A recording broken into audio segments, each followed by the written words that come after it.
Hello students, कैसे हैं आप सभी। उम्मीद है आप लोग अच्छे होंगे और अच्छे से अपनी प्रिपरेशन कर रहे होंगे।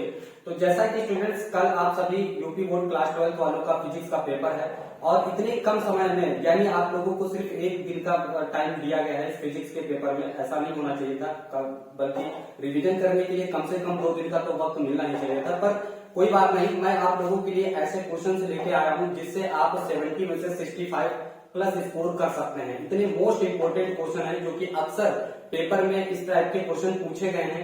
ठीक है, तो मैं आप लोगों के लिए, अगर आपने इतना तैयार कर लिया तो ये मेरी गारंटी है कि आप 65 प्लस लेके ही आओगे। ठीक है, तो चलिए, बहुत ही इंपोर्टेंट क्वेश्चन हैं और उनको मैं डिस्कस करने वाला हूँ। अगर आपने इतने कम समय में इनको तैयार कर लिया तो गारंटीड है कि आप 65 प्लस लेके आओगे। ठीक है, तो सबसे पहले देखिए यहाँ पर जो यहाँ से स्टार्ट करते हैं। ठीक है, तो ये क्या है, आपका गॉस का नियम। ठीक है, तो फर्स्ट आपका, सबसे पहले आपको गॉस का नियम जो है ये पूछा जाता है 2 नंबर में कि गॉस का नियम क्या है। बहुत ही छोटा है, ठीक है, उसको भी आप लोग देख लेंगे, 2 नंबर में आ सकता है ये। ठीक है, फिर अच्छी स्थिति में विद्युत क्षेत्र की तीव्रता। तो अच्छे क्षेत्र में विद्युत क्षेत्र की तीव्रता के लिए जो फॉर्मूला रहता है स्टूडेंट, E इक्वल टू, ठीक है, P/2πr ऐसे करके है। ठीक, तो उसको भी आप लोग देख लेंगे क्योंकि अभी मुझे कम समय में ज्यादा से ज्यादा एक्सप्लेन करना है। ठीक है, तो उसको भी देखेंगे। तो एक तो ये अच्छी स्थिति में विद्युत क्षेत्र की तीव्रता, इसको देखेंगे। ठीक है, फिर समविभव पृष्ठ तथा इनकी विशेषताएं। समविभव पृष्ठ जहां पर विभव समान होता है हर एक क्षेत्र पर, उसको बोलते हैं समविभव पृष्ठ, और उनकी विशेषताएं देख लेंगे। ठीक है, ये भी इंपॉर्टेंट है। फिर आता है आपका व्युत्क्रम सेतु। ठीक है, ये भी आपका लॉन्ग क्वेश्चन में पूछ लिया जाता है, व्युत्क्रम क्या है और व्युत्क्रम सिद्धांत क्या है। ठीक है, ये आपसे पूछा जा सकता है विद डायग्राम के साथ में। बायो सेवर्ट नियम, जैसा कि स्टूडेंट बहुत ज्यादा इंपॉर्टेंट है, हर आप लोगों के जो पेपर होते होंगे स्कूल में भी, उसमें भी बायो सेवर्ट का नियम आता होगा। ठीक है, तो ये भी क्वेश्चन आपका बहुत इंपॉर्टेंट है। 3 भी मुझे कम समय में ज्यादा से ज्यादा एक्सप्लेन करना है। ठीक है, तो उसको भी देखेंगे। तो एक तो ये अच्छी स्थिति में विद्युत क्षेत्र की तीव्रता, इसको देखेंगे।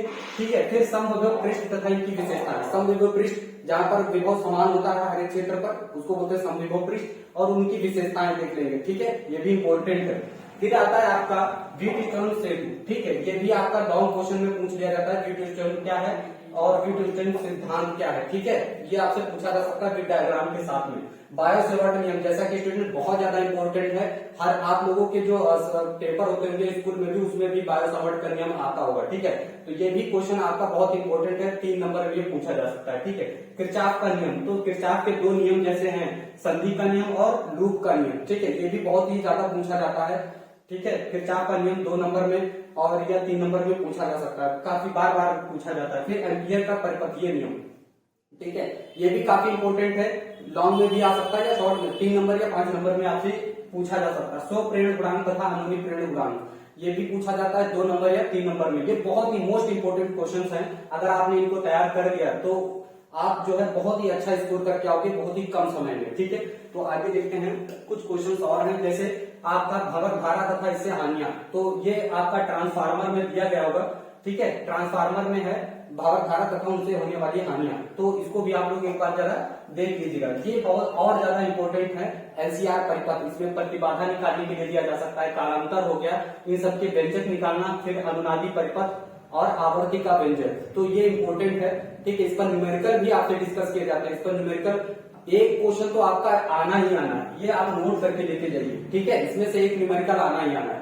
तो एलसीआर परिपथ से जो भी न्यूमेरिकल है और डेरिवेशन इसका जरूर देख लीजिएगा, इससे आना ही आना है, ये समझ लीजिए।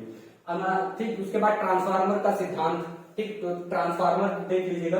विद्युत चुंबकीय तरंग तथा इनके गुण, तो विद्युत क्षेत्र रेखाओं के जो भी गुण है, विद्युत चुंबकीय तरंग तथा इनके गुण। ठीक है, ये भी पूछा जाता है, बहुत ही इंपॉर्टेंट है।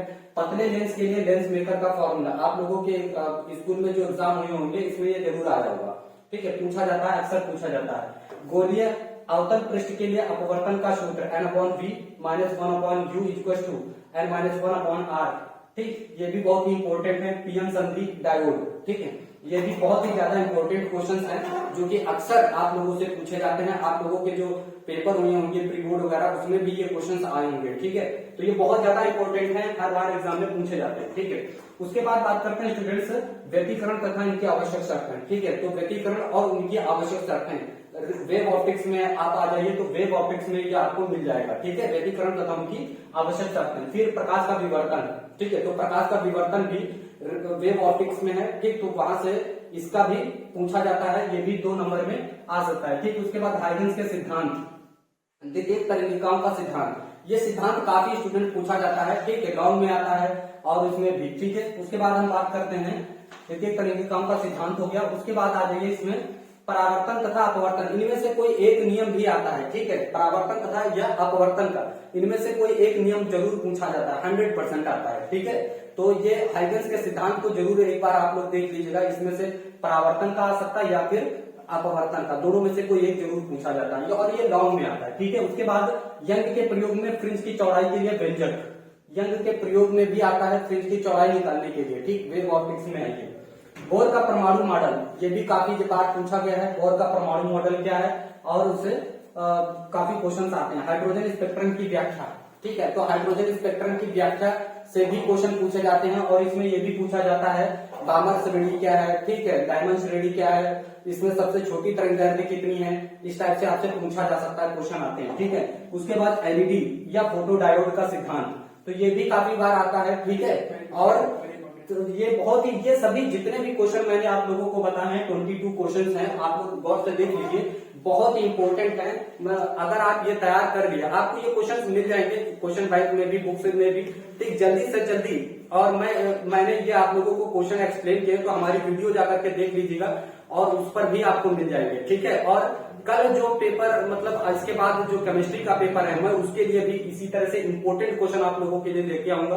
तो स्टूडेंट्स, इसके लिए आप लोग मेरे चैनल को सब्सक्राइब कर दीजिएगा और प्लीज इसको शेयर कर दीजिए, ताकि ज्यादा से ज्यादा स्टूडेंट्स की हेल्प हो सके इतने कम समय में इसको तैयार करने के लिए।